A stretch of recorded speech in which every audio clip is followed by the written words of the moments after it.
உங்கள் எல்லாரையும் இந்த நாளில் சந்திக்கிற ஒரு வாய்ப்பை கடவுள் எங்களுக்கு கொடுத்ததற்காக தேவாதி தேவனுக்கு உள்ளத்தின் ஆழத்திலிருந்து எங்களுடைய துதிகளை, ஸ்தோத்திரங்களை, நன்றிகளை நாங்கள் எடுக்கின்றோம்.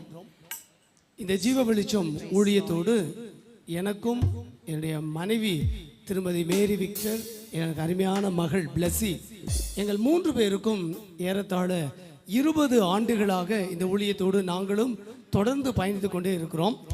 நான் கோவை மாவட்டத்தில் கோவை பேராயத்தில் ரத்தனபுரி என்கிற ஆலயத்தினுடைய ஆயர் குடும்பமாக நானும் அம்மாவும் பணி செய்து கொண்டிருக்கிறோம்.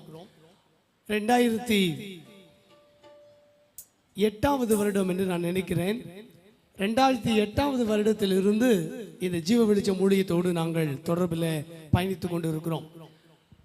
இதற்கு முன்னாடி இதே போல ஒரு புதுவாழ்வு முகாம் 2 முகாமிலே நான் கலந்து கொண்டு இருக்கிறேன். எத்தனை பேருக்கு என் பேர் தெரியும், எத்தனை பேருக்கு என்ன தெரியும்? கொஞ்சம் கை தூக்குங்க பார்க்கலாம். கொஞ்சம் பேர் இருக்கீங்க, என்ன தெரிஞ்சவங்க கொஞ்சம் பேர் இருக்கீங்க. Thank you, God bless you. சேலத்தில் நடைபெற்ற ஒரு புதுவாழ்வு முகாமில் கர்த்தருடைய வார்த்தையை பகிர்ந்து கொள்ள கடவுள் வாய்ப்பு கொடுத்தார். அதன் பிறகு பெங்களூர் பட்டணத்தில் நடந்த புதுவாழ்வு முகாமில் 2017 ஆண்டுடைய வார்த்தைகளை பகிர்ந்து கொள்ள கர்த்தர் உதவி செய்தார். இந்த வருஷம் கட்டாயமாக ஐயா வரணும்னு சொல்லி கேட்டுக்கிட்டே இருந்தாங்க. எனக்கு முடியவே இல்லை. ஆனாலும் ஐயா ஒரு நாளாவது வந்துட்டு போங்க நாங்கள். அதனால் நேற்று இரவு 11 மணிக்கு தான் நாங்கள் இங்கே வந்து சேர்ந்தோம். இதை முடிச்சுட்டு உடனடியாக நான் போகணும். நாளைக்கு 2 ஆராதனைகள் எனக்கு இருக்குது. மாலையில் 8 மணிக்கு ஒரு ஜபக்கூட்டம் இருக்குது. அதனால் ரொம்ப நேரம் உங்களோடு கூட இருக்க நான் நினைச்சாலும் என்னுடைய ஊழியத்தின் காரியங்கள் அது எனக்கு ஒத்துழைப்பு கொடுக்கல. ஆகையினால செய்தி வேலை முடிந்த உடனே நானும் அம்மாவும் கிளம்புறோம். இந்த நாளில் எங்களை அன்போடு கூட அழைத்த அருமையான ஜீவ வெளிச்சம் ஊழியத்தினுடைய ஸ்தாபகர் என் அன்பு சகோதரர் கிறிஸ்டபர் ஐயாவுக்கும் அம்மாவுக்கும் அவரோட அன்பு மகன் குடும்பத்திற்கும் ஜீவ வெளிச்சம் ஊழியத்தினுடைய அன்பு சகோதரர்கள் சகோதரிகள் இவ்வளவு திரளாக வந்து உங்களுக்கு எல்லாருக்கும் இயேசுவின் நாமத்தில் அன்பின் வாழ்த்துக்கள். இந்த ஜீவ வெளிச்சம் ஊழியத்தில் எனக்கு ரொம்ப நெருக்கமானவங்க யார் அப்படின்னா முதல்ல அந்த மியூசிக் குரூப் தான். அவங்க எல்லாரையும் நான் வந்து பெயர் சொல்லி அறிந்திருக்கிறேன். இப்போ தபலா வாசிக்கிற அருமையான தம்பி முத்துக்குமார், பேட் வாசிக்கிற செல்வம், கீபோர்டு வாசிக்கிற எஸ்ரா, டோலக் வாசிக்கிற பெஞ்சமின், இந்த குடும்பம் எல்லாமே வந்து எங்களுக்கு ரொம்ப ரொம்ப நெருக்கமான குடும்பம். சமீபத்தில் மார்ச் மாதத்தில் எங்களுடைய ஆலயத்தில் ஜீவ வெளிச்சத்துடைய கன்வென்ஷன் 3 நாட்கள் நடந்தது. மிக சிறப்பாக ஊழியத்தை அவர்கள் நிறைவேற்றினார்கள். ஆண்டவருக்கு நான் நன்றி சொல்லுகிறேன். எத்தனை பேர் ரொம்ப சோகத்தோட கண்ணீரோடு உட்காந்துருக்கீங்க? அப்படி யாரா இருக்கீங்களா? கர்த்தருடைய பிரசன்னத்தில் நம்ம எல்லாரும் எப்படி இருக்கிறோம்? சந்தோஷமாய் சமாதானமாய் இருக்கிறோம். பவுல் அப்படித்தான் சொல்லுகிறார், கர்த்தருக்குள் எப்பொழுதும் சந்தோஷமாயிருங்கள் சந்தோஷமாயிருங்கள் என்று மறுபடியும் சொல்லுகிறேன். ஆமென். கர்த்தருக்குள்ள எப்பொழுதும் சந்தோஷமாய் இருக்க கடவுள் நம்மை அழைத்து வந்திருக்கிறார். சரிதானா? ஆகவே இந்த நாளில் தங்கி இருக்கிற இந்த வளாகத்தில் மிகுந்த மகிழ்ச்சியோடு இருக்க போகிறோம். இந்த வளாகத்துக்குள்ளே நான் இதுதான் முதல் முறை வரேன். உள்ளுக்குள்ளே வரும்போதே எனக்கு அப்படி ஒரு சந்தோஷம், ஒரு குட்டி பரலோகத்தை பார்த்ததை போல எனக்கு அப்படி ஒரு சந்தோஷம். உங்கள் எல்லாரையும் பார்க்கும்போது, நீங்கள் பாடுகிற பாடல்களை கேட்கும்போது, ஜெப நேரத்தில் உங்களுடைய அர்ப்பணிப்பை பார்க்கும்போது நாங்கள் மிகுந்த சந்தோஷம் அடைகிறோம். சரி, ஜெபம் செய்வோம். எங்கள் கண்மலையும் எங்கள் மீட்பெருமாகிய அன்பின் ஆண்டவரே, அடியேனை நாவின் சொற்களும் இந்த மகிழ்ச்சியான காலை வேளையில உம்முடைய வார்த்தைகளுக்காக காத்திருக்கிற எங்கள் எல்லாருடைய இதயத்தின் நினைவுகளும் தியானங்களும் ஆண்டவருடைய அன்பின் திருச்சமூகத்தில் பிரியமுடையதாய் விளங்குவதாக. ஆமென், ஆமென். ஹல்லேலூயா, ஹல்லேலூயா. அன்பானவர்களே, இந்த நாளிலே உங்களோடு கூட எதை குறித்து பேச வேண்டும் என்று சொல்லி ஆண்டவருடைய பாதத்தில் நான் காத்திருந்த போது கர்த்தர் எனக்கு கொடுத்த சத்தியத்தை உங்களோடு கூட நான் பகிர்ந்து கொள்ள நான் விரும்புகிறேன். எங்களைப் போல பார்வையுள்ள மனிதர்களுக்கு ஒருவரை பார்க்கிறோம் அப்படின்னு சொன்னா உடனே என்ன செய்யறோம்? நான் உங்களை பார்க்கிறேன், உங்களோட பேசுறேன் என்று சொல்லுவேன். ஆனா பார்வை இல்லாத உங்களைப் போல மக்கள் ஒருவேளை எங்களை நீங்க பார்க்க முடியாது, ஆனால் எங்க சத்தத்தை கேட்ட உடனே என்ன செஞ்சிருவீங்க? கண்டுபிடிச்சிருவீங்க. இங்க உள்ள வந்தோடனே ஸ்பர்ஜன் உட்கார்ந்து இருந்தார். ஸ்பர்ஜனை பார்த்து, ஸ்பர்ஜன் எப்படி இருக்கீங்க அப்படின்னு, பாஸ்டர் ஐயா எப்படி இருக்கீங்க, நல்லா இருக்கீங்களா? செல்வம் எப்படி இருக்கீங்க? செல்வத்துக்கு ஒரே சந்தோஷம் இல்லையா? கடவுள் ஒருவேளை எங்களுக்கு பார்க்கிற திறனை மட்டும்தான் கொடுத்துருக்காரு. ஆனா உங்களுக்கு பார்க்கிற திறன் மட்டும்தான் இல்ல, மற்ற எல்லா கிருபைகளையும் ஆண்டவர்களுக்கு கொடுத்துருக்கிறார். சரியா? எவ்வளோ பெரிய கிருபை, எவ்வளோ பெரிய ஆசீர்வாதம். நாங்கெல்லாம் நடந்து போகணும்னா ராத்திரியில நடக்கணும், ராத்திரியில பைக் ஓட்டணும் அப்படின்னா அந்த பைக்ல என்ன இருக்கணும்? லைட் இருக்கணும். ஆனா உங்களுக்கு லைட் இருந்தாலும் சரி இல்லைன்னாலும் சரி நீங்க என்ன செய்யலாம்? வந்துடலாம். நான் பெங்களூர் வந்தப்போ நான் யோசிச்சேன், எனக்கு அந்த இடம் எங்க இருக்குன்னே தெரியல. என் நண்பர் ஒருத்தர் கூட்டிட்டு பைக்ல நான் அந்த சென்டருக்கு வரேன். அவரு அங்க தேடி இங்க தேடி கூகுள் மேப்ல சர்ச் பண்ணி அப்படி பண்ணி இப்படி பண்ணி தான் அந்த இடத்துக்கு நாங்க வந்து சேர்ந்தோம். நான் நினைச்சேன், நம்மளே இவ்வளவு கஷ்டப்படுறோமே, இந்த பார்வையில்லாத சகோதர சகோதரிகள் எப்படி நான் வருவாங்க அப்படின்னு யோசிச்சா, நாங்க போய் சேர்றதுக்கு முன்னாடியே 400 பேர் அங்க உட்கார்ந்து இருக்கிறாங்க. பயங்கர சந்தோஷம் எனக்கு. இவ்வளோ பெரிய நகரத்துல இவ்வளோ டிராபிக் இருக்கிற ஊர்ல எப்படிடா வந்தாங்க? அப்ப நாங்க ஆசீர்வதிக்கப்பட்டவங்களா நீங்க ஆசீர்வதிக்கப்பட்டவங்களா? ஆமா, உண்மையா நீங்க தான் ஆசீர்வதிக்கப்பட்டவங்க. ஏன்னா கர்த்தர் உங்களுக்கு எக்ஸ்ட்ராடினரி ஒரு அற்புதமான கிருபைகளை ஆண்டவர்களுக்கு கொடுத்திருக்கிறார். ஆகையினால இருக்கிற நிலைமையில நான் பார்வை உள்ளவனா இருந்தாலும் சரி, நான் பார்வை இல்லாதவனா இருந்தாலும் சரி, கர்த்தர் என் வாழ்க்கையில எனக்கு ஒரு நோக்கத்தை வைத்திருக்கிறார் அப்படின்னு நம்புறவங்க ஒரு அலையில சொல்லுங்க பார்க்கலாம். ஆமா, எனக்கு பார்வை தெரிஞ்சாலும் சரி பார்வை தெரியாட்டும் சரி, என் வாழ்க்கைக்கு ஆண்டவர் என்ன வச்சிருக்காரு? ஒரு நோக்கத்தை வச்சிருக்காரு, எனக்கு ஒரு திட்டத்தை வச்சிருக்காரு. ஆகையினாலதான் கர்த்தர் இன்றைக்கு உங்களையும் என்னையும் இந்த புது வாழ்வு முகாமுக்கு ஆண்டவர் அழைத்து வந்திருக்கிறார். இன்னைக்கு உங்களோடு கூட 3 நபர்களை பற்றி உங்களோடு நான் பேச போகிறேன். பேசலாமா? நானு எவ்வளவு நேரம் பேசலாம்? ஆமா, உங்க ஐயாவும் அப்படிதான் சொன்னாங்க, எவ்வளவு நேரம் பேசுங்கன்னு. நீங்களும் அப்படிதான் சொல்றீங்க. நான் ரொம்ப நேரம்ல பேச போறது இல்ல, கரெக்டா பாயிண்ட் டு பாயிண்ட், எக்ஸ்பிரஸ் வண்டி மாதிரி கரெக்டா பாயிண்ட் டு பாயிண்ட்ல போயிட்டு நான் முடிச்சிருவேன். ஓகேவா? ரைட். பைபிள்ல கடவுளுக்கு நிறைய பேர் இருக்கு. ஆனா முதலாக ஒரு அம்மா கடவுளுக்கு பேர் வச்சாங்க. யாரு? ஆமா, காண்கிற தேவன் அப்படின்னு ஒரு அம்மா பேர் வச்சாங்க. அந்த அம்மா பேர் என்ன? ஆகார்.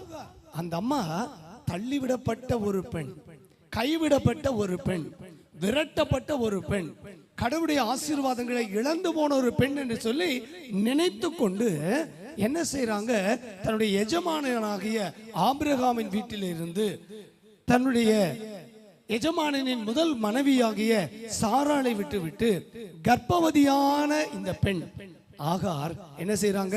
சூருக்கு போகிற வழியில ஒரு நீரூற்று அண்டரியில அந்த அம்மா மிகுந்த வேதனையோடு கண்ணீரோடு கூட, எனக்கு யாருமே இல்லை, நான் செத்து போனா கூட ஏன்னு கேட்கறதுக்கு எனக்கு நாதி இல்லை, என்னை விசாரிக்கிறதுக்கு இந்த உலகத்துல ஒருத்தரும் இல்லை, நான் நம்பி இருந்த என் கணவன் ஆபிரகாம் என்னை கைவிட்டுட்டார், அவங்க வீட்டுல இத்தனை வருஷமா இருந்தேன், என் எஜமானி சாரா என்னை கைவிட்டாங்க, என்னை கொடுமையா நடத்துறாங்க, அந்த வீட்டுல எனக்கு சந்தோஷம் இல்லை, அந்த வீட்டுல எனக்கு சமாதானம் இல்லை, அந்த வீட்டுல எனக்கு உரிமை இல்லை, அந்த வீட்டுல எனக்கு ஒண்ணுமே இல்லை, இனி அந்த உலகத்துல வாழுவது வீண் அப்படி நம்பி நினைச்சிட்டு அந்த அம்மா வீட்டு விட்டு கிளம்பி சூருக்கு போகிற அந்த வனாந்தர பயணத்துல அந்த அம்மா வந்துகிட்டு இருக்கிறாங்க. அப்படி வந்துகிட்டு இருக்கும் போது தனக்கு யாரும் இல்லை, தன்னை நேசிக்கிறதுக்கு ஒருத்தரும் இல்லை, தன்னை விசாரிக்கிறதுக்கு யாரும் இல்லை, செத்து போன கூட கேட்கறதுக்கு நாதி இல்லை. இப்படி மனசுல யோசித்து கொண்டிருக்கிற அந்த ஆகாருக்கு ஒரு சத்தம் கேட்கிறது, ஆகாரே நீ எங்கே போகிறாய்? நீ எங்கே இருந்து வருகிறாய்? எங்கே போகிறாய்? பல நேரங்களுடைய வாழ்க்கையில நாம துவண்டு போகும்போது, நாம சோர்ந்து போகும்போது, நாம உடைந்து போகும்போது, எனக்கு யாருமே இல்லையே என்று தவிக்கும் போது, என்னை விசாரிக்கிறதுக்கு ஒருத்தரும் இல்லையே என்று சொல்லி நாம் கண்ணீரோடு கூட இருக்கும்போது ஒரு சத்தம் வருகிறது, என் அன்பு மகனே, என் அன்பு மகளே, நீ எங்கே இருந்து வருகிறாய்? நீ எங்கே போய் கொண்டிருக்கிறாய்? நம்முடைய கண்ணீரை பார்க்கிற தேவன் உண்டு, நம்முடைய வேதனைகளை பார்க்கிற கர்த்தர் உண்டு, நம்முடைய கதறுதலை கேட்கிற தெய்வம் உண்டு, நம்மை விசாரிக்கிற தேவன் நமக்கு உண்டு. ஆமென் சொல்லுங்க. நம்மை விசாரிக்கிற தேவன் உண்டு. அன்றைக்கு ஆகார் சூருக்கு போகிற அந்த வனாந்தரத்துல அந்த ஊற்றண்டையில கண்ணீரோடு நிற்கும் போது தன்னை விசாரிக்கிற ஒருத்தரும் இல்லை, நாதியற்றவளாய் நான் இருக்கிறேனே என்று நினைக்கிற போது பெயர் சொல்லி அழைக்கிற கர்த்தர் ஆகாரை பெயர் சொல்லி அழைத்தார். ஆகர் எப்படி அழைக்கிறார்? பெயர் சொல்லி ஆண்டவர் அழைக்கிறார். பெயர் சொல்லி அழைக்கிறார். ஆகாரே, நீ எங்கே இருந்து வருகிறாய், நீ எங்கே போகிறாய் என்று கேட்கிறார். உடனே சொல்ற, ஐயா நான் ரொம்ப துக்கம், என் உள்ளத்துல வேதனை, கண்ணீர், நான் வாழ்க்கையை இழந்து போயிட்டேன் என்று சொல்லி புலம்புகிறார். புலம்பும் போது கர்த்தர் சொல்லுகிறார் 11வது வசனத்துல, நீ கர்ப்பவதியாயிருக்கிறாய், ஒரு குமாரனை பெறுவாய், கர்த்தர் உன் அங்கலாய்ப்பை கேட்டபடியால். இல்லையா? நம்முடைய தேவன் எப்படிப்பட்ட தேவன்? நம்மை காண்கிற தேவன், நம்மை விசாரிக்கிற தேவன். நம்முடைய அங்கலாய்ப்பை, நம்முடைய கண்ணீரை, வேதனைகளை அவர் என்ன செய்கிறார்? கேட்கிற தேவனாய் இருக்கிறார். இல்லையா? நம்முடைய அங்கலாய்ப்பை என்ன செய்கிறார்? அவர் கேட்கிற தேவனாய் இருக்கிறார். சொல்றாரு, உன்னுடைய அங்கலாய்ப்பை நான் கேட்டேன், அதனால உன் பையனுக்கு என்ன பேர் வையே? இஸ்மவேல்னு பேர் வை. இஸ்மவேல் என்றால் கர்த்தரே அங்கலாய்ப்பை என்ன செய்கிறார்? கேட்கிற தேவன். இல்லையா? ஆமென் சொல்லுங்க. கர்த்தரின் அங்கலாய்ப்பை கேட்கிற தேவன். இந்த சத்தியம் கிடைச்ச உடனே ஆகாருடைய மகிழ்ச்சிக்கு அளவே இல்லை. ஆகார் என்ன செய்கிறாள்? அப்பொழுது அவள், என்னை காண்பவரை நானும் இவ்விடத்தில் கண்டேன். என்னை காண்கிற தேவனை நானும் இந்த இடத்துல என்ன செஞ்சிட்டேன்? நான் பார்த்துட்டேன். வனாந்தரத்துக்கு நடந்து வரும்போது ஆகாருடைய மனசு எப்படி இருக்கு? எனக்கு யாருமே இல்லை. சூர் வனாந்தரத்தில் நடக்கும் போது ஆகாருடைய நினைப்பு, நாதி இல்லாம இருக்கிறேன். சூர் வனாந்தரத்தில் ஆகார் நடந்து வரும்போது என்னை விசாரிக்கிறதுக்கு ஒருவருமே இல்லை. சூர் வனாந்தரத்தில் ஆகார் நடந்து செல்லும் போது ஆகாரின் மனதில் இருந்த நினைவு, எனக்கு இந்த உலகத்தில் ஒருவருமே இல்லை, நான் அனாதையாய் நான் நிற்கிறேன், நான் நிற்கதியாய் நிற்கிறேன், நான் அங்கலாய்ப்போடு நின்று கொண்டிருக்கிறேன். ஆனால் இப்பொழுது ஆகார் சொல்லுகிறார், கர்த்தர் பேசினதுக்கு பிறகு ஆகார் சொல்லுகிறார், என்னை காண்பவரை நானும் இவ்விடத்தில் கண்டேன். இப்ப சொல்லுங்க, இந்த அற்புதமான ஜெபமலைக்கு நீங்களும் நானும் வந்திருக்கிறோம். கர்த்தர் என்னை காண்கிறாருங்கிற விசுவாசம் உள்ளவங்க மட்டும் ஒரு ஆமென் சொல்லுங்க பார்க்கலாம். என்னால என் ஆண்டவர் இப்ப பார்க்க முடியாது, ஆனால் என்னை காண்கிற தேவன் உண்டு. என்னை காண்கிற தேவன் உண்டு. ஒரு பெரிய நகரத்துல ஒரு போர் நடந்து கொண்டு இருக்கிறது. அந்த போர் இப்ப நம்ம இந்தியாவுக்கும் பாகிஸ்தானுக்கு போர் நடந்த மாதிரி அங்க போர் நடந்துட்டு இருக்கு. ஒரு பெரிய பில்டிங் மேல குண்டை தூக்கி போட்டாங்க. அந்த பில்டிங்கே பத்தி எரியுது. அந்த பில்டிங்ல ஒரு அப்பாவும் பையனும் உயிருக்கு பயந்து ஓடிக்கொண்டிருக்கிறாங்க. ஓடிக்கொண்டிருக்கும் போது தூரத்துல பாக்குறாங்க, ஒரு பெரிய குழி இருக்கு. அந்த குழிக்குள்ள போய் என்ன செஞ்சலாம், ஒளிஞ்சுக்கலாம் நினைச்சிட்டு அப்பா பக்கத்துல போய் என்ன செய்யறாரு, அந்த குழிக்குள்ள விழுந்துட்டார். சொல்றாரு, நான் உள்ள குழு போறேன், நீ என்ன செய்ய, என்ன மாதிரியே உள்ளுக்குள்ள என்ன செஞ்சிரு, குதிச்சிரு அப்படின்னு சொல்றாரு. அப்பா கீழே குதிச்சிட்டார். பையன் வெளியில இருந்து கத்துறான், அப்பா அப்பா அப்பா அப்பான்னு கத்துறான். அப்பா முகமே அவனுக்கு தெரியல, அந்த குழிக்குள்ள ஒரே இருட்டா இருக்கு. அப்பாட்ட பையன் சொல்றான், அப்பா நான் குதிக்கிறதுக்கு எனக்கு பயமா இருக்கு, குதிக்கிறதுக்கு எனக்கு பயமா இருக்கு, நீங்க எங்க இருக்கீங்க, நீங்க எங்க இருக்கீங்க? உள்ள இருந்து அப்பா சொல்ல, தம்பி பயப்படாத, நான் உள்ளுக்குள்ளதான் இருக்கிறேன். அப்பா உங்களை என்னால பார்க்கவே முடியல, நீங்க எங்க இருக்கீங்க எனக்கு தெரியல. உடனே அப்பா சொல்றாரு, நான் உன்னை பார்க்கிறேன், நீ என்ன பார்க்க முடியாது, ஆனா நான் உன்னை என்ன செய்யறேன், பார்த்துக்கிட்டே இருக்கேன். தைரியமா உள்ளுக்குள்ள குதிச்சிரு, நான் உன்னை என்ன செய்யறேன், தூக்கிக்கிறேன், நான் உன்னை தூக்கிக்கிறேன். இன்னைக்கு ஒருவேளை நம்முடைய கண்களினாலே நம்முடைய ஆண்டவரை காண முடியல, பேசிக்கொண்டிருக்கிற என்ன பார்க்க முடியல, ஊழியக்காரராக இருக்கிற கிறிஸ்தவரைய பார்க்க முடியல. இப்படி எல்லாம் நம்மளுக்குள்ள வேதனைகள், பாரங்கள் இருக்கலாம். அதுக்கு வசனம் சொல்லுகிறது, கர்த்தர் சொல்லுகிறார், நாம் பார்க்க முடியாவிட்டாலும் நம்மை காண்கிற தேவன் ஒருவர் உண்டு. ஆமென் சொல்லுங்க. நாம பார்க்க முடியாட்டிலும் நம்ம பார்க்கிற ஒரு தேவன் நமக்கு உண்டு. உடனே சொல்றாரு, நான் உன்னை பார்க்கிறேன்ப்பா, குதி. உடனே அந்த பையன் மேல இருந்து கீழே குதிச்சான். அவங்க அப்பா அப்படியே கையில என்ன செஞ்சாரு, தூக்கி அவனை அற்புதமாக காப்பாற்றினார். அந்த அனுபவத்தை தான் இங்கே ஆகார் சொல்லுகிறார், என்னை காண்பவரை நானும் இந்த இடத்துல என்ன செய்தேன், கண்டேன். இந்த ஒரு சத்தியத்தை இந்த கால வேளையில நாம் கற்றுக்கொள்ளுகிறோம். நான் யாருமே இல்லை என்று சொல்லி தவிக்கிற நேரத்தில், ஆதரவா யாருமே இல்லை என்று சொல்லி நிற்கிற நேரத்தில் எனக்காக ஒருவர் உண்டு, என் அழுகையை கேட்க ஒருவர் உண்டு, என் அழுகையின் சத்தத்தை கேட்கிற ஆண்டவர் எனக்கு உண்டு என்ற விசுவாசத்தோடு இந்த புது வாழ்வு முகாமில் கர்த்தருக்குள்ளாக நம்மை நாமே பலப்படுத்திக் கொள்ளலாம். யார் நம்மை கைவிட்டாலும், யார் நம்மை விட்டு விலகி போனாலும், நம்மை விட்டு விலகாத தேவன், நம்மை கைவிடாத தேவன், நம்முடைய சத்தத்துக்கு செவி கொடுக்கிற கர்த்தர் நம்மோடு கூட இருக்கிறார். உங்கள் அழுகையை கேட்கிற தேவன் உங்களோடு இருக்கிறார். உங்கள் சத்தத்தை கேட்கிற தேவன் உங்கள் நடுவிலே இருக்கிறார். உங்களை விடுதலையாக்குகிற தேவன் உங்களோடு கூட இருக்கிறார். உங்களை பலப்படுத்துகிற தேவன் உங்களோடு கூட இருக்கிறார். இந்த நம்பிக்கையோடு கூட இந்த உலகத்திலே தொடர்ந்து வாழ ஆண்டவர் அருள் புரியட்டும். இரண்டாவது பகுதிக்கு நான் போகிறேன். இப்ப இந்த அம்மா என்னை விசாரிக்கிறதுக்கு யாரும் இல்லைன்னு நினைச்சாங்க. அதே போல இன்னொரு மனிதன் நினைக்கிறான். யோவானின் நட்சத்திரம் 9ஆம் அதிகாரத்துல அந்த மனிதன் பேர் தெரியாது, அந்த அம்மா அப்பா பேர் தெரியாது, அவர் எந்த ஊரை சேர்ந்தவர் தெரியாது, என்ன வேலை செய்யறதுன்னு தெரியாது. பைபிள்ல அவரை பத்தி சொல்லப்பட்டிருக்கிற ஒரே ஒரு குறிப்பு என்னன்னா, யோவானின் நட்சத்திர நூல் 9ஆம் அதிகாரத்துக்கு நாம திருப்பி கொண்டால் அந்த பகுதியில் சொல்லப்படுகிற செய்தி, இவன் குருடனாய் பிறந்தது யார் செய்த பாவம். அவ்வளவுதான். இவன் பார்வையற்றவனாய் பிறந்தது யார் செய்த பாவம். இதுதான் அவரை பற்றி சொல்லப்படுகிற முதல் அறிமுகம். அப்ப இந்த மனுஷன் என்ன செய்யறாரு, பிழைக்கிறதுக்கு வேற வழி இல்லை. இன்றைக்கு தமிழ்நாட்டில், இந்திய தேசத்துல பார்வை இல்லாமல் இருக்கிற சகோதர சகோதரிகள் அநேக தொழில் செய்யறாங்க. ரொம்ப ஆச்சரியமா இருக்கும், ரொம்ப சந்தோஷமா இருக்கும். சுயமரியாதையோடு கூட வேலை செய்யறாங்க. பிச்சை எடுக்கிறது இல்லை, மாறாக எனக்கு தெரிந்த தொழிலை நான் செய்கிறேன் என்று சொல்லி ஊதுபத்தி உருடுறது, ஊதுபத்தி விற்கிறது, பேனா விற்கிறது, இப்படி பல வேலைகளை செய்து கொண்டிருக்காங்க. இந்த மனிதன் வாழ்வதற்கு வழியே இல்லை. அவர் பிச்சை எடுத்து கொண்டிருக்கிற ஒரு மனிதனாய் இருக்கிறார். அவங்க அம்மா அப்பா அவங்க கூட இல்லை. இவன் ரோட்டில் வழியோரத்தில் நின்று பிச்சை எடுத்து கொண்டிருக்கிறான். தன்னை விசாரிப்பதற்கு ஒருவருமே இல்லை, தன்னிடத்தில் அக்கறை காட்டுவதற்கு ஒருவருமே இல்லைன்னு சொல்லி தவிப்போடு சஞ்சலத்தோடு கூட இந்த மனிதன் இருக்கும்போது இந்த மனிதனை தேடி ஆண்டவர் இயேசு வருகிறார். யோசிச்சு பாருங்க, என்னிடத்துல அக்கறை காட்டுறதுக்கு ஒருத்தர் மேலே நினைக்கிற போது என்னை தேடி வந்து என்னத்துல அன்பு காட்டி அக்கறை காட்டுகிற ஒரு ஆண்டவரை நாம் பெற்றிருக்கிறோம். ராமன் சொல்லலாமா? என்னிடத்துல அக்கறை காட்டுகிற ஒரு தெய்வன் எனக்கு இருக்கிறார், அவருடைய பேர் இயேசு.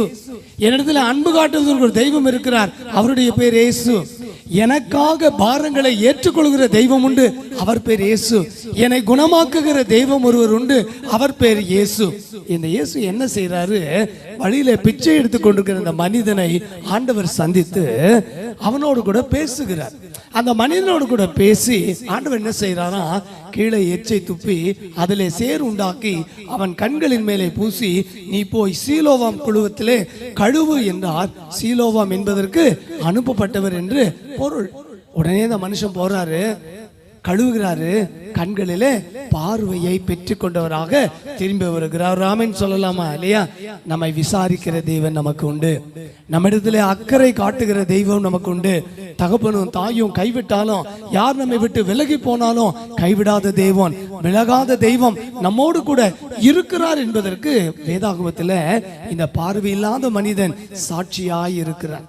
ஒருவேளை தமிழ்நாட்டில் உங்களை போல எத்தனையோ பார்வையில்லாத சகோதர சகோதரிகள் இருக்காங்க. ஆனா உங்களுக்கு கிடைச்ச ஒரு பெரிய ஆசீர்வாதம் என்ன தெரியுமா? உங்களுக்கு கடவுள் ஒரு ஜீவ வெளிச்சத்தை ஆண்டவர் கொடுத்திருக்கிறார் இல்லையா? உங்கள் மேல அன்பு காட்ட, உங்கள் மேல அக்கறை காட்ட, உங்களுடைய தேவைகளை சந்திக்க, உங்களுடைய குறைவுகளை நிறைவாக்க ஜீவ வெளிச்சம் என்கிற அக்கறை காட்டுகிற இயேசுவினுடைய கரங்களை ஆண்டவர் உங்களுக்கு கொடுத்திருக்கிறார். ராமன் சொல்லுங்களேன் இல்லையா? அந்த ஜீவனுள்ள ஆண்டவரை நீங்கள் அறிந்து கொண்டது மட்டுமல்ல, அந்த ஜீவனுள்ள ஆண்டவரோடு கூட நீங்கள் இன்னும் சேர்ந்து ஆவிக்குரிய வாழ்க்கையில வளரணும், இன்னமும் ஆண்டவருக்கு பிரியமாய் நீங்கள் வாழணும் என்பதற்காக தான் வருஷத்துக்கு ஒரு முறை இந்த ஜீவ வெளிச்சத்தினுடைய புது வாழ்வு முகாம் நடைபெற்றுக் கொண்டிருக்கிறது. அந்த முகாமுக்கு தான் நீங்களும் நான் இந்த நாளில வந்து ஆண்டவருடைய சத்தியத்தை கேட்டுக் கொண்டிருக்கிறோம். அன்றைக்கு தெருவோரத்தில் பிச்சை எடுத்துக் கொண்டிருந்த அந்த மனிதனை தேடி போய் சுகத்தை கொடுத்து தன்னுடைய அன்பையும் அக்கறையும் காட்டின ஆண்டவர் இன்றைக்கு உங்களிடத்திலும் அன்பையும் அக்கறையும் காட்டுவதற்கு ஜீவனுள்ள ஆண்டவர் நம்மோடு கூட இருக்கிறார். இந்த நம்பிக்கை தான் நமக்கு புதிய வாழ்க்கை. இந்த நம்பிக்கை தான் நமக்கு புதிய வாழ்க்கை. யார் இடத்துல அன்பு காட்டலையும் பரவாயில்ல, இயேசு இடத்துல அன்போடு கூட இருக்கிறார். யார் என்கிட்ட அக்கறை காட்டலையும் பரவாயில்ல, இயேசு இடத்துல அக்கறை காட்டுகிற தெய்வமா இருக்கிறார். அந்த மனுஷனை பார்த்தீங்கன்னா சுகமாயிட்டார். சுகமான உடனே ஊருக்குள்ள வந்துட்டார். ஊர்ல இருக்கிறவங்க கேட்கிறேன், இவன் எங்கேயோ பார்த்த மாதிரி இருக்குது. இயேசுவை அறியாததற்கு முன்பு இயேசுவினாலே குணமாக்கப்படுவதற்கு முன்பு பிச்சை எடுத்துக் கொண்டிருந்த மனிதன் இப்பொழுது ஊருக்குள்ளே வருகிறார். எல்லாம் கேட்கிறாங்க, இவன் எங்கேயோ பார்த்திருக்கமே. உடனே சொல்றாரு, அவனை மாதிரி தான் இருக்காங்க, இல்ல அவன் சாயலா இருக்கிறாங்க. உடனே இந்த பார்வையற்ற மனிதன் சொல்லுகிறார், நானோ அவனை தான், நான் தான் அவன். கொஞ்ச நாளைக்கு முன்னாடி பிச்சை எடுத்துக் கொண்டிருந்தேன், கொஞ்ச நாளைக்கு முன்னாடி அக்கறையற்றவனாக இருந்தேன், கொஞ்ச நாளுக்கு முன்னாடி யாருனாலும் கண்டுக்கப்படாத மனிதனாய் இருந்தேன். ஆனா இன்றைக்கு இயேசு என் வாழ்க்கையில விடுதலையை கொடுத்திருக்கிறார். இந்த இயேசு என் வாழ்க்கையில புதிய வாழ்க்கையை கொடுத்திருக்கிறார். இந்த இயேசு எனக்கு புது வாழ்வை கொடுத்திருக்கிறார். இந்த இயேசுவினாலே வாழ்ந்து கொண்டிருக்கிறேன். இந்த நாளினுடைய செய்தியை கேட்கிற என் அன்பு சகோதரனே, சகோதரிய, குறைவுகள் மத்தியில, பலவீனங்கள் மத்தியில எனக்கென்று யாருமே இல்லை, என்னிடத்தில் அக்கறை காட்ட ஒருவருமே இல்லை என்று சொல்லி தவிக்கிறாயோ, கண்ணீரோடு கூட இருக்கிறாயோ, பாரத்தோடு கூட இருக்கிறாயோ, இந்த மனிதன் உனக்கு ஒரு சத்தியத்தை கற்றுக் கொடுக்கிறான். இந்த மனிதன் உங்களுக்கு ஒரு சத்தியத்தை கற்றுக் கொடுக்கிறான். எனக்கு கர்த்தர் பார்வையை கொடுத்திருக்கிறார், என் வாழ்க்கையை ஆண்டவர் மாற்றி இருக்கிறார், எனக்கு ஒரு புதிய வாழ்க்கையை ஆண்டவர் கொடுத்திருக்கிறார். இந்த நாளின் கால வேளையில அதே ஜீவனுள்ள ஆண்டவர் இயேசு உங்களுடைய வாழ்க்கையிலும் உங்களை விசாரிக்கிறவராக, உங்களுடைய கவலைகளை தீர்ப்பவராக, உங்களுடைய பாரங்களை சுமப்பவராக, உங்களுடைய வாழ்க்கையில சமாதானத்தையும் சந்தோஷத்தையும் கொடுப்பவராக நமக்குள்ளே உங்களுக்குள்ளே வாழ்ந்து கொண்டிருக்கிறார்.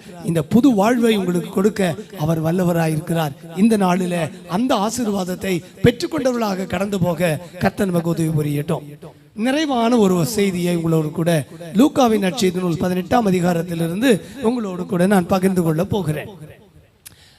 லூக்கா 18ஆம் அதிகாரத்தில் இயேசுசாமி எருசலேமை நோக்கி போகிறார். அதுதான் அவர் கடைசி பயணம். அதன் பிறகு மறுபடியும் அவர் எங்க வரப்போறது இல்ல, எரிகோவுக்கு வரப்போறது இல்ல. அதுதான் அவருடைய கடைசி பயணம். அந்த எரிகோவின் வழியா போகிறார். அங்கே ஒரு பார்வை இல்லாத மனிதன் இருக்கிறார். அந்த பார்வை இல்லாத மனிதன் அமர்ந்து பிச்சை கேட்டுக் கொண்டிருக்கும் போது ஒரு சத்தத்தை உணர்கிறான். கடவுள் பார்வையில்லாத சகோதரராய் உங்களுக்கு ஒரு கிருபையின் ஆற்றலை கொடுத்திருக்கிறார் இல்லையா? நடந்து வரும்போது அந்த அதிர்வை வைத்து யாரு வரா, எப்படி வரா என்பதை என்ன செய்யலாம், நீங்க அறிந்து கொள்ளலாம். அதுபோல அந்த அதிர்வை வைத்து அந்த மனிதன் கண்டுகொள்கிறான். திரளான கூட்டம் வந்து கொண்டிருக்கிறது. உன்னை கேட்கிறார், யாரு வரா? நசரேயனாகிய இயேசு வருகிறார். நசரேயனாகிய இயேசு வருகிறார் அப்படின்னு கேள்விப்பட்ட உடனே இந்த மனிதனுக்கு சந்தோஷம் தாங்க முடியல. இந்த பார்வையில்லாத மனிதன் என்ன செய்கிறார் பாருங்கள். தாவீதின் குமாரனே எனக்கு இறங்கும் என்று கூப்பிடுகிறார். தாவீதின் குமாரனே எனக்கு இறங்கும் என்று கூப்பிடுகிறார். இப்படி சத்தம் போட்டோன்னு கூட இருக்கிறவங்க, இயேசுவோடு கூட இருக்கிறவங்க என்ன செய்யறாங்க, அமைதியா சத்தம் போடாத, அதட்டுகிறார்கள். அவர் என்ன செய்யல, அடங்கி போகிற ஆள் இல்ல. எப்படிப்பட்ட ஆள் இல்ல, அடங்கி போற ஆள் இல்ல. ஏன்? கடவுள் தனக்கு ஒரு கடைசி வாய்ப்பை கொடுத்திருக்கிறார். அது எப்படி தெரியும் தெரியல இந்த மனுஷனுக்கு. மறுபடியும் இயேசுசாமி இந்த எரிகோவின் வழியா வரப்போறதே இல்லை. இயேசு கடைசியாக எருசலேமுக்கு போய் சிலுவையில அறியப்பட போகிறார். திரும்பவும் இயேசுவை பார்க்கறதுக்கு வாய்ப்பு இல்லை. தெரியுமோ தெரியாதோ அவன் என்ன செய்யறாரு, அடங்கி போகல. அவன் இன்னும் அதிகமாய் சத்தமாய், இயேசுவே தாவீதின் குமாரனே எனக்கு இறங்கும் என்று மிகவும் சத்தமிட்டு கூப்பிட்டான். இப்படி சத்தமிட்டு கூப்பிட்டோன்னு அந்த சத்தம் என்ன செஞ்சது தெரியுமா? இயேசுவை நிற்க வைத்தது. அடுத்த ஸ்டெப் இயேசுனால என்ன செய்ய முடியல, எடுத்து வைக்க முடியல. இயேசு அங்கேயே நிற்கிறார். உங்களுடைய சத்தமும் என்னுடைய சத்தமும் கர்த்தரை கூப்பிடும் போது எப்படி இருக்கணும்? இயேசுவை நிற்க செய்கிற சத்தம். அது எப்படிப்பட்ட சத்தம்? விசுவாச சத்தம். ஆமென் சொல்லுங்க. இந்த பற்றுமை இருக்கிற மனிதனுடைய சத்தம் என்ன சத்தம்? விசுவாசம் உள்ள சத்தம். அதுல அந்த சத்தத்துல இருந்த விசுவாசத்தை இயேசு உணர்ந்து கொண்டு தன் பயணத்தை என்ன செய்கிறார், இந்த பார்வையற்ற மனிதனுக்காக நிறுத்துகிறார். நின்னதோடு மாத்திரம் என்ன செய்யறாரு, போய் இந்த மனுஷன் என்ன செய்யுங்க, கூட்டிட்டு வாங்கய்யா. இவ்வளவு விசுவாசத்தோடு கூட என்னாலே அவரை குணப்படுத்த முடியும் என்று சொல்லி நம்பி விசுவாசித்து உரத்த சத்தமாய் கூப்பிடுகிற அந்த மனிதனை அழைத்து வாருங்கள். அந்த மனுஷனை கூட்டுவாங்க. அந்த மனுஷன் என்ன செய்யறாரு பாருங்க, மேல ஒரு சால்வை போத்திட்டு இருக்கிறாரு. சால்வையை தூக்கி வீசிட்டார். அப்படின்னு என்ன அர்த்தம்? இனி எனக்கு எது தேவையில்லை, சால்வை தேவையில்லை. இயேசு எனக்காக ஒரு புதிய வாழ்வை என்ன செஞ்சிருக்காரு, ஆயத்தம் செய்திருக்கிறார். இந்த கூட்டம் முடிஞ்சு போது உங்க ஒவ்வொருவருக்குள்ளும் இயேசு ஒரு புதிய வாழ்வை என்ன செய்கிறார், கொடுக்க போகிறார். அந்த விசுவாசத்தோடு சத்தியத்தை நீங்க கேட்கணும். அந்த விசுவாசத்தோடு ஆண்டவருடைய வார்த்தையை ஏற்றுக்கொள்ள வேண்டும். சால்வையை தூக்கி வீசிட்டு இயேசு இடத்துல வருகிறார். இப்ப இயேசு கேட்கிறார், சகோதரனே, நான் உனக்கு என்ன செய்ய வேண்டும்? நான் உனக்கு என்ன செய்யணும்? நம்மள என்ன கேட்டிருப்போம்? சாமி, ரொம்ப நாளா வீடு இல்லாமல் இருக்கிறேன், எனக்கு ஒரு வீடு என்ன செஞ்சிருங்க, வாங்கி கொடுத்துருங்க. ரெகுலரா எனக்கு ஒரு மாசம் தோறும் 10,000 ரூபாய் பணம் கிடைக்கிற மாதிரி எனக்கு ஒரு ரெடி பண்ணி கொடுத்துருங்க. இப்படி எல்லாம் யோசிக்கல அந்த மனுஷன். ஒரே வார்த்தை, நான் உனக்கு என்ன செய்ய வேண்டும்? அந்த மனிதன் பதில் சொல்லுகிறான், நான் பார்வையடையணும். நான் பார்வையடையணும் சாமி.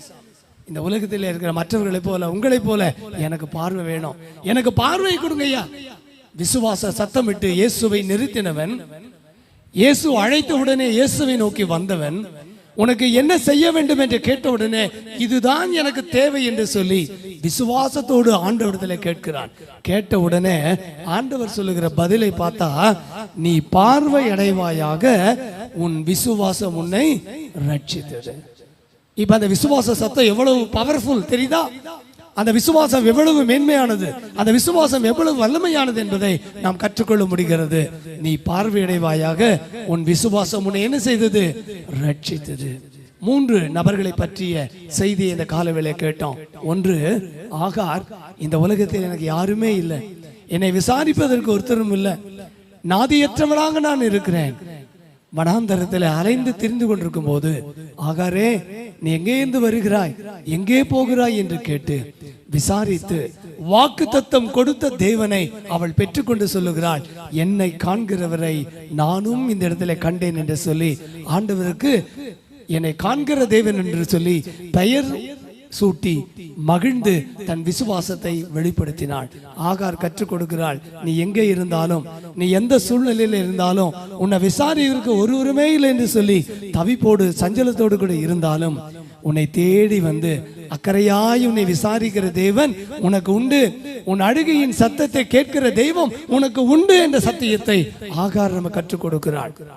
யோவான் 9ஆம் அதிகாரத்தில் தெருவோரத்தில் பிச்சை எடுத்துக் கொண்டிருந்த மனிதன், பார்வையற்ற ஒரு மனிதன், தன் மீது அக்கறை இல்லாத இந்த உலகத்தில் கிடைத்ததை வைத்து வாழ்ந்து கொண்டிருக்கிற மனிதனை ஆண்டவர் சந்திக்கிறார், விசாரிக்கிறார். தன்னுடைய உமிழ்நீரை துப்பி சேருண்டாக்கி அவன் கண்களிலே பூசி சீலோவாமிலே போய் கழுவு என்று சொல்லி பார்வையை கொடுத்து விசாரித்து அக்கறை காட்டின அன்பின் தெய்வம் இந்த காலவேளையில இந்த ஜீவ வெளிச்சம் முகாமுக்கு வந்திருக்கிற உங்களையும் விசாரிக்கிற தெய்வமாய் அவர் இருக்கிறார். உங்களுடைய வாழ்க்கையிலும் விடுதலையை தர அவர் வல்லவராய் இருக்கிறார். 3ஆவதாக, விசுவாசத்தோடு சத்தம் எழுப்பின பர்த்திமேயு என்கிற இந்த பார்வையில்லாத மனிதனை குறித்து கற்றுக்கொண்டோம். இந்த உலகம் என்னை குறித்து என்ன பேசினாலும் சரி, இந்த உலகம் என்ன தடை செய்தாலும் சரி, கர்த்தர் எனக்கு ஒரு வாய்ப்பை கொடுத்திருக்கிறார், கர்த்தர் எனக்கு ஒரு தருணத்தை கொடுத்திருக்கிறார். இந்த வாய்ப்பை, இந்த தருணத்தை என்ன செய்ய மாட்டேன், மிஸ் பண்ணவே மாட்டேன்.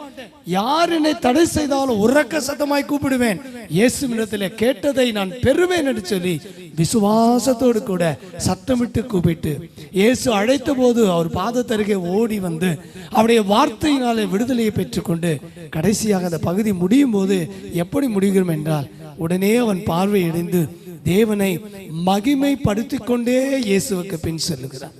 இந்த முகாம் முடிந்து செல்லும் போது வந்திருக்கிற சகோதர சகோதரிகள் எல்லாரும் என்ன செய்ய போறோம், இயேசுவை மகிமைப்படுத்திக் கொண்டே நாம் எந்த இடத்துல வாழ்ந்தாலும் இயேசுவுக்கு உண்மையுள்ள சாட்சியுள்ள விசுவாச சந்ததியாய் வாழ்வதற்காகவே கர்த்தர் நம்மை ஆண்டவருடைய பிள்ளைகளாக தெரிந்தெடுத்திருக்கிறார். இந்த புது வாழ்வு முகாம் நிச்சயமாகவே இங்கு பங்கு பெறுகிற நம் ஒவ்வொருவருக்கும் மிகுந்த ஆசீர்வாதமாய் இருக்க வேண்டும். இந்த முகாம் முடிந்து செல்லும் போது ஒரு பெரிய ஆசீர்வாதத்தோடு, ஒரு புதிய விதமான அனுபவத்தோடு கர்த்தருடைய பாதத்திலே காத்திருந்தது நல்லது. அநேக நன்மையான ஈவுகளை, கிருபைகளை, ஆசீர்வாதங்களை நான் சுதந்திரித்துக் கொண்டேன், ஒரு புதிய அனுபவத்தோடு கடந்து போகிறேன் என்று சொல்லி நாம் கடந்து போக வேண்டும். நாம் இருக்கின்ற இடத்துல சற்று நேரம் நாம் எழுந்து நிற்போம். ஆண்டவருடைய வார்த்தையை நாம் கேட்டிருக்கிறோம், கர்த்தருடைய சத்தியத்தை நாம் நமக்கு சொந்தமாக்கி இருக்கிறோம். ஆகாரை போல என்னை விசாரிப்பதற்கு ஒருவருமே இல்லை, நாதியற்றவளாய் நான் வாழ்ந்து கொண்டிருக்கிறேன். என்னை விசாரிக்கிற தேவன் என்னை தேடி வந்தார். ஆகாரே என்று பெயர் சொல்லி அழைத்தார். நீ எங்கே போகிறாய் என்று ஆண்டவர் என்னை விசாரித்தார். எனக்கு வாக்குத்தத்தத்தை கொடுத்தார். என் மகனுக்கு இந்த பெயரை சூட்ட வேண்டும் என்று சொல்லி ஆண்டவர் எனக்கு கற்றுக் கொடுத்தார். நான் இப்பொழுது தனிமையானவள் அல்ல, என்னோடு கூட என் ஆண்டவர் இருக்கிறார். இனி நான் கைவிடப்பட்டவள் அல்ல, என்னோடு கூட என் ஆண்டவர் இருக்கிறார். இனி நான் இந்த உலகத்தினுடைய பாடுகளில், உபத்திரவங்களில், வேதனைகளில் மட்டும் வாழுகிற ஒரு சகோதரனோ சகோதரியோ அல்ல, நான் இயேசுவோடு கூட வாழுகிற ஆண்டவர். பார்வையற்ற மனிதன் 2 பேரும் ஆண்டவருடைய சமூகத்தில் இருந்து விடுதலையை பெற்றுக்கொண்டார்கள். விசுவாசத்தோடு கூட ஆண்டவர் எனக்கு கண் பார்வையை கொடுப்பார் என்று காத்திருந்த பர்த்திமேயு விசுவாசத்தோடு பார்வையை பெற்றுக்கொண்டு ஆண்டவரை மகிமைப்படுத்திக் கொண்டு அவருக்கு பின்னாக போனான். யோவான் 9ஆம் அதிகாரத்தில் வாசித்த அந்த பார்வையற்ற மனிதனும் மற்ற மக்களுக்கு மத்தியிலே சாட்சியுள்ள மனிதனாய் ஆண்டவராலே விடுதலையாக்கப்பட்டு அந்த மனிதனும் இயேசுவை பணிந்து கொண்டு இயேசுவுக்கு பின் சென்றான் என்று சொல்லி வேதத்திலே வாசிக்கிறோம். இன்றைக்கு கர்த்தர் உங்களையும் என்னையும் இந்த நாளில இந்த புது வாழ்வு முகாமுக்கு ஆண்டவர் அழைத்து வந்திருக்கிறார். பலனற்ற பாத்திரமாய் நாம் இருக்கிறோம்.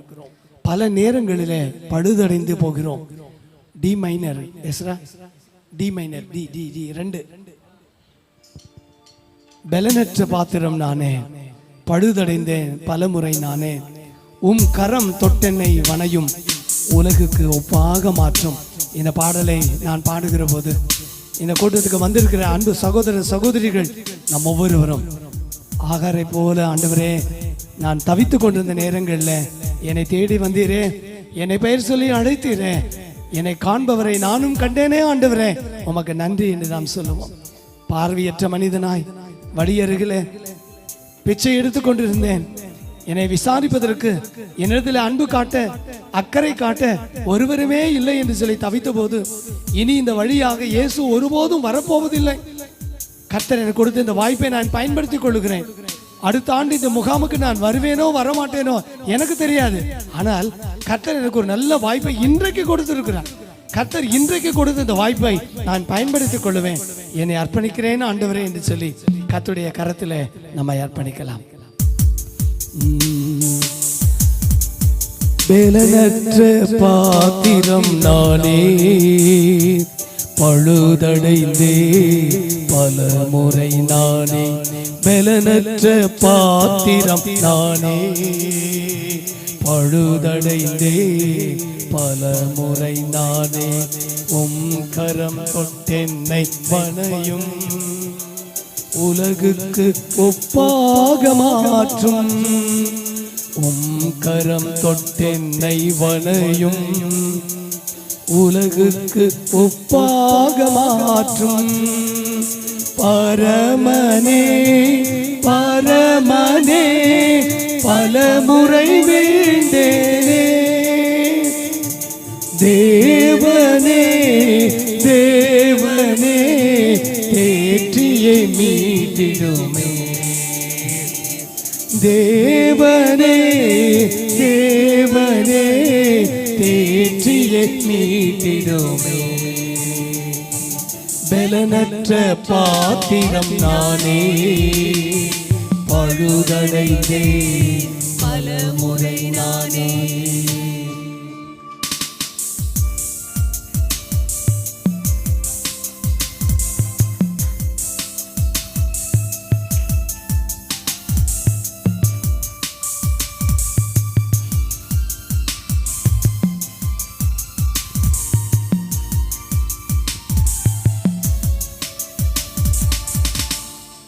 தனிமையில் வெறுமையில் தவிக்கையில் தவறான எண்ணங்கள் ஆட்கொள்கையில், தனிமையில் வெறுமையில் தவிக்கையில் தவறான எண்ணங்கள் ஆட்கொள்கையில், தாவீதின் மனதை மாற்றியவர் தயவாக என்னையும் சாயலாக்கும், தாவீதின் மனதை மாற்றியவர் தயவாக என்னையும் சாயலாக்கும்.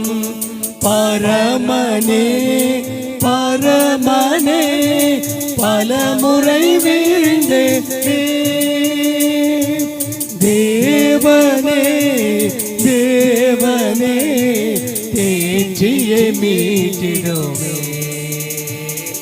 பலனற்ற பாத்திரம் நானே, பழுதடைந்தே பலமுறை நானே.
ஓடக்கூடிய கிருபைகளை ஆண்டவர் தருவீராக. இந்த கூட்டத்துக்காக அநேக மக்கள் உதவி செய்திருக்கிறார்கள், அநேக மக்கள் ஜெபித்திருக்கிறார்கள். நன்றி சொல்லுகிறோம். இதற்காக ஜெபித்த கொடுத்த உதவி ஒவ்வொரு மக்களுக்காக ஆண்டவருக்கு நாங்கள் நன்றிகளை செலுத்துகிறோம். பாடல் வேலையை நடத்துவதற்காக உதவியாயிருக்கிற பாடல்கள் குழுவின் ஜீவ வெளிச்சம் பாடல் குழுவின் ஒவ்வொரு சகோதரர்களுக்காக சகோதரிகளுக்காக ஜெபிக்கிறோம். நன்றி சொல்லுகிறோங்க. தாவே ஆசீர்வதிங்க, பலப்படுத்துங்க. தொடர்ந்து இன்றும் நாளையும் ஆண்டவருடைய வார்த்தைகளை பகிர்ந்து கொள்ள வந்திருக்கிற கர்த்தருடைய தாசர்கள் யாவரையும் ஆண்டவர் நீர் ஆசீர்வதிப்பீராக. சிறப்பாக இந்த ஜெப மலைக்காக ஜெபிக்கிறோம். அநேக மக்களுக்கு இந்த இடம் ஆசீர்வாதமுடைய இடமாய் இருப்பதற்காக நன்றி. இன்னும் தலைமுறையாய் இந்த இடம் அநேக மக்களுக்கு ஆசீர்வாதமாய் இருக்கட்டும். எங்களை தாழ்த்தி உடைய அன்பின் கரத்தில் ஒப்புக் கொடுக்கிறோம். நாங்கள் சிறுகவும் எங்கள் தேவனுடைய நாமம் ஒன்றை பெருகவும், நாங்கள் மறைந்து போகவும் என் தேவனுடைய நாமம் ஒன்றை மகிமை அடையவும் எங்களை தாழ்த்துகிறோம். உயிர்த்தெழுந்த ஆண்டவர் இயேசு கிறிஸ்துவின் ஒப்பற்ற நாமத்தில் ஜெபிக்கிறோம். எங்கள் ஜெபம் கேளும் அன்பின் பிதாவே. ஆமென், ஆமென், ஆமென். ஹல்லேலூயா, ஹல்லேலூயா. அமருங்கள், அமருங்கள்.